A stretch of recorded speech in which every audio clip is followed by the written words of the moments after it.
నమస్తే, నేను మీ Gopi. Welcome back to our channel. ఈరోజు మనతో వచ్చరికి సీనియర్ జర్నలిస్ట్ భరద్వాజ గారు ఉన్నారు. సార్ నమస్తే సార్. నమస్తే సార్, పవన్ కళ్యాణ్ గారు రేణు దేశాయ్ గారికి అపాయింట్మెంట్ ఇవ్వబోతున్నారంట. అసలు ఎందుకు అపాయింట్మెంట్ ఇస్తున్నారు? ఇది గ్రీన్ సిగ్నల్ కూడా ఇవ్వబోతున్నారంట. దేనికి ఆ గ్రీన్ సిగ్నల్? ఎవరు చెప్పారు అపాయింట్మెంట్ ఇస్తున్నారని? అంటే సోషల్ మీడియాలో బాగా చక్కర్లు కొడుతుంది ఈ విషయం. దేనికి ఇస్తున్నారు అనేది కూడా వార్త పక్కనే ఉంటుంది.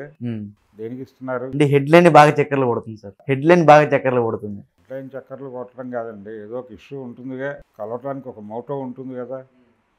ఏమై ఉండొచ్చు, ఏమని కలుస్తుంది ఆవిడ అంటే ఏదైనా ప్రమోషనల్ యాక్టివిటీ అయి ఉంటుంది, లేదు ఆవిడ ఏదైనా కొత్త స్కీమ్ ఏదైనా చేస్తున్నారేమో, గవర్నమెంట్ సపోర్ట్ కోసం అయి ఉండొచ్చు.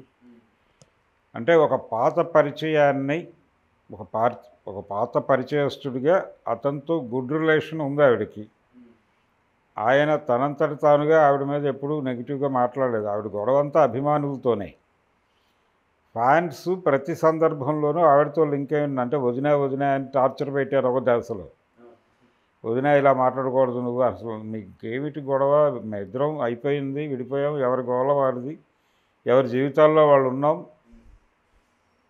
కాబట్టి మీరు ఆ బాండింగ్లో నుంచి మమ్మల్ని బయటకు తీసి చూడండి బాబు విడివిడిగా అని విజ్ఞప్తి చేసింది ఆవిడ. ఎవరు పట్టించుకోలేదు. రీసెంట్గా కూడా అలాంటి ప్రస్తావనలు ఏవో వస్తే అదే చెప్పింది ఆవిడ. అంటే ఇది ఒక బ్యాగేజీ కింద మారిపోయింది నాకు. ఆయనకు సంబంధించిన గతంలో ఆయనతో భార్యగా జీవితాన్ని పంచుకున్నాను అనే వార్త ఏదైతే ఉందో అదొక బ్యాగేజీగా తయారైంది నా జీవితానికి. దాని కింద ఏదో రోజు నన్ను సమాధి చేస్తారు వీళ్ళందరూ కలిసి అన్నట్టుగా ఆవిడ 2-3 సందర్భాల్లో సీరియస్గా రియాక్ట్ అయిన విషయం మనకు తెలుసు. కాబట్టి ఆవిడ ఏదో పర్సనల్ యాక్టివిటీయో లేదు, ఆవిడ రిప్రజెంట్ చేస్తున్నటువంటి ఆర్గనైజేషన్కి సంబంధించిన ఏదైనా పని ఉంటేనో. అది ఆర్గనైజేషన్ పేరు దేనికి సంబంధించిన ఆర్గనైజేషన్ సార్ అది? ఏదైనా ఉండొచ్చండి. ఇప్పుడు రకరకాల విషయాల మీద పనిచేస్తూ ఉంటారు జీవులు. అంటే ప్రతి జీవి కూడా ఏదో ఒక యాక్టివిటీలో ఉంటుంది. అలా ఆవిడ కూడా ఏదో ఒక యాక్టివిటీలో ఉన్నారు. ఆ యాక్టివిటీ ఏమిటి అనేది కాదు క్యూరియాసిటీ. ఇక్కడ క్యూరియాసిటీ ఏమిటి, రేణు దేశాయ్ పవన్ కళ్యాణ్ కలుస్తున్నారు, ఇది సెల్లింగ్ పాయింట్. ఈ సెల్లింగ్ పాయింట్ చుట్టూనే కథ నడుస్తుంది, రాజకీయం నడుస్తుంది.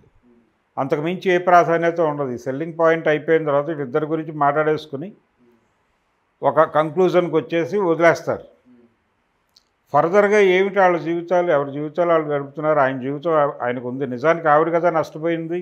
అంటే రాజకీయంగా పవన్ కళ్యాణ్ కూడా ఒకప్పుడు నష్టపోయాడు కదా సార్, ఇదే మాటల వల్ల. 3 పెళ్లిళ్ళు చేసుకున్నారు. 3 పెళ్ళిళ్ళ గురించి అవతల వాళ్ళు మాట్లాడితే ఈయన నష్టపోయిందే ఉంది.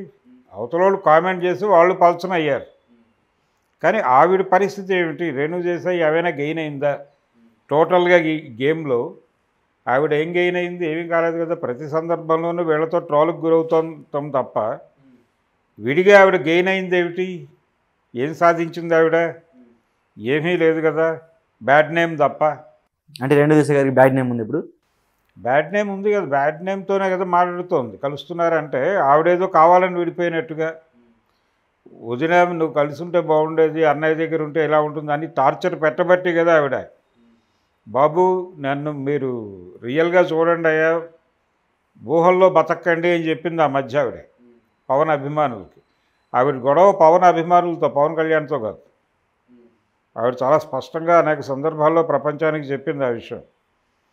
మాకు అతనితో గొడవ లేదు, అతని అభిమానులతోనే గొడవ. వాళ్ళ అభిమానులు ప్రతిదానికి, అయిన దానికి కాని దానికి ఒక ధార్మిక కోణంలో రియాక్ట్ అయిపోతూ ఉంటారు. ఇది ప్రమాదకరం. ఈ రియాక్షన్స్ అనేవి ప్రమాదకరం అంది ఆవిడ. ఇప్పుడు కూడా ఆవిడ ఏదో పని మీద కలుస్తున్నారు అనేది మామూలు వార్త.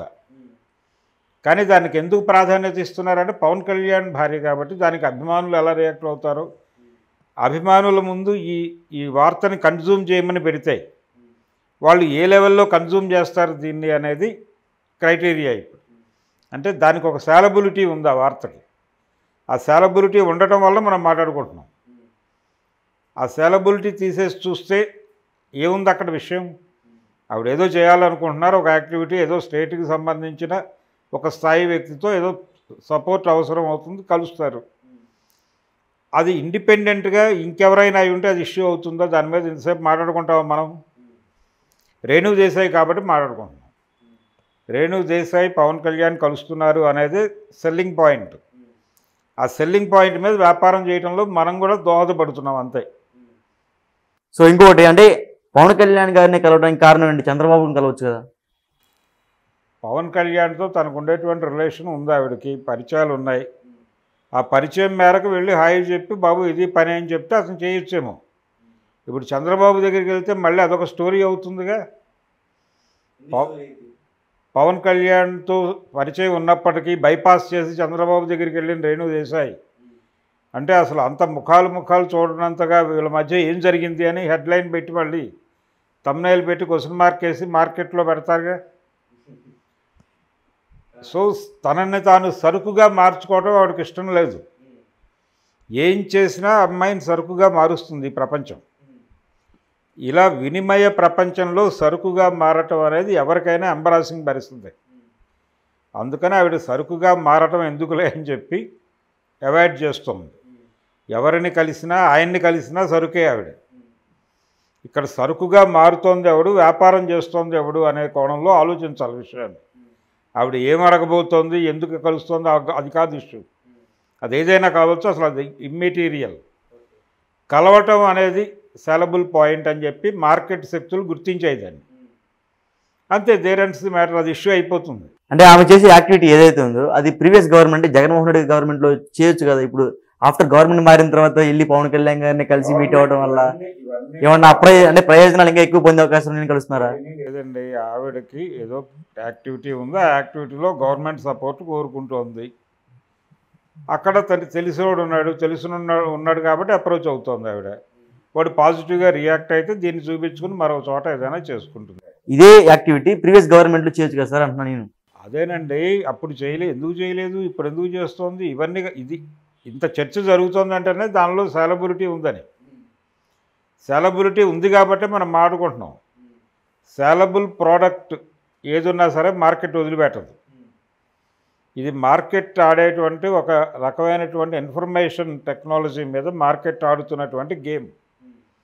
ఆ గేమ్లో భాగంగానే నడుస్తోంది అంతా. వాళ్ళు డిజైన్ చేస్తారు దేని మీద ఈరోజు డిస్కషన్స్ జరగాలి, ఏది సర్క్యులేట్ అవ్వాలి జనాలకి, ఏది జనం ఆలోచించాలి కూడా వాళ్ళు డిసైడ్ చేస్తున్నారు. దీన్ని ఎవరు ఏం చేయలేరు. సోషల్ మీడియాలో ఇంకొక వార్త కూడా బాగా వైరల్ అవుతుంది, మీరు కూడా చూసే ఉంటారు. పవన్ కళ్యాణ్ రేణు దేశాయ్ మళ్ళీ కలవబోతున్నారు అనే వార్త బాగా సర్క్యులేషన్ బాగా ఎక్కువ అవుతుంది. సో దాని మీద మీ అభిప్రాయం ఏంటి? ఇప్పుడు ఆయన ఆల్రెడీ ఒక వివాహ బంధంలో ఉన్నాడు. ఆవిడకి డివోర్స్ ఇచ్చి వీడిని పెళ్లి చేసుకోవాలి. మళ్ళీ ఏమిటి ప్రయోజనం దానివలన? మళ్ళీ రేపొద్దున ఆవిడకి సంబంధించి ఆవిడ ఒంటరిని చేశాడు, అన్యాయం చేశాడని మళ్ళీ మాడతారుగా అందరూ వెనకాల చేరి. పవన్ కళ్యాణ్కి ఒక ఫ్యాన్ బేస్ ఉంది, అది ఆయన సెల్లింగ్ పాయింట్. అతనితో లింక్ అయి ఉంది కాబట్టి ఆవిడకి ఒక మార్కెట్ ఉంది. ఆ మార్కెట్ ఉంది కాబట్టి రచ్చ జరుగుతోంది. మార్కెట్ లేకపోతే ఎవరు పట్టించుకుంటారు వాళ్ళని? కాబట్టి మార్కెట్ ఉన్నవాళ్ళు, ఇది వ్యక్తిగత విషయాలు కాదు, ప్రతిదీ మార్కెటే. ఇది సేలబుల్ అవుతుంది అనుకుంటే దేనికైనా తెగబడే పరిస్థితి మార్కెట్కు ఉంది. మార్కెట్ పులిలా ఉంది. ఇప్పుడు మనిషి జీవితంలోకి విరుచుకు పడుతోంది అనుక్షణం. ఈ పులి కాటునికి గురి కానివాడు ఎవడు ఉండడు సమాజంలో. ఈ పులిని ఎలా కంట్రోల్ చేయాలి అనే దాని మీద ఆలోచించడం మీద దృష్టి పెట్టాలి తప్ప, రేణు దేశాయ్ బయటికి వెళ్ళిపోయి ఏ చీర కట్టుకుంటుందా కట్టుకోదా, కట్టుకోకపోవడానికి ఏమిటి కారణం, కట్టుకుంటే ఏమిటి కారణం అని చర్చించడం వల్ల ఉపయోగం లేదు. ఈ జరుగుతున్న ప్రతి క్రతువు, ప్రతి చర్చ, ప్రతిదీ మార్కెటింగ్ స్ట్రాటజీలో భాగంగానే జరుగుతోంది. ఇది ఇలా డిజైన్ చేస్తున్నవాడు ఎవడు అని కనిపెట్టి దాని గురించి మాట్లాడుకోవడం ఈజీగా ఉంటుంది. ఇంతకీ విషయం ఏమిటి, ఎందుకు కలుస్తోంది ఆవిడ అనేది ఒక స్పెక్యులేటివ్ స్టోరీ ఏమిటంటే, ఆవిడేదో ఈ భక్తికి సంబంధించినటువంటి విద్యాలయం ఏదో ప్రారంభించాలి యూనివర్సిటీ లెవెల్లో. దానికి సంబంధించిన డీటెయిల్స్ ఏమీ తెలియదు ఆవిడకి.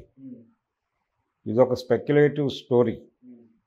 ఆ విద్యా సంస్థ ప్రారంభానికి సంబంధించి ఆల్రెడీ కొండా సురేఖ గారిని కలిశారని, తెలంగాణ ఎండోమెంట్ మినిస్టర్ ఆవిడ.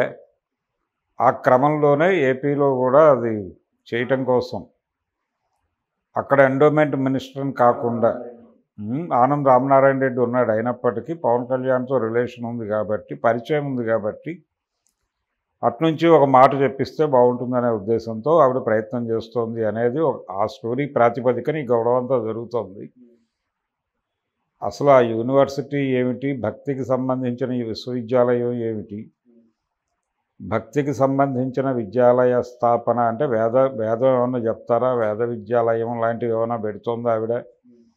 ఇలా అనేక వ్యవహారాలు. అంటే ఈయన కూడా ప్రస్తుతం భక్తి మార్గంలోనే ఉన్నారు కాబట్టి దానిలో ఈయన్ని భాగస్వామ్యం చేస్తారా దాకా కథనాలు వెళ్ళే ప్రమాదాలు ఉన్నాయి. అందుకని అసలు ఈ స్టోరీయే స్పెక్యులేటివ్ స్టోరీ. ఈ స్పెక్యులేటివ్ స్టోరీ చుట్టూ స్పెక్యులేషన్ ఏ రేంజ్లో వీలైతే ఆ రేంజ్లో తీసుకెళ్లే ప్రయత్నాలు అయితే బలంగా జరుగుతున్నాయి. అదే ఆ విశ్వవిద్యాలయం కూడా అమరావతిలో పెట్టబోతున్నారని ఒక వార్త కూడా ఎక్కువ. అదే అమరావతి అంటారు, లేదు ఆయన నియోజకవర్గం పిఠాపురంలో పెట్టుకోవచ్చు. ఆల్రెడీ పిఠాపురంలో దానికి సంబంధించిన ప్రాతిపదిక ఉంది. అక్కడ అదొక స్పిరిచువల్ టౌన్ కదా, అక్కడ కూడా పెట్టుకోవచ్చు. ఏదైనా కావచ్చు, ఏదైనా స్పెక్యులేషన్. అసలు దానికి ఆ స్ట్రక్చర్ ఏమిటి, అక్కడ ఏం బోధిస్తారు, దానికి సంబంధించినటువంటి ఏమిటి, దాని విధి విధానాలు ఏమిటి అనేది బయటకు వస్తే తప్ప దీని గురించి ఎవరూ మాట్లాడలేరు ఏమీ.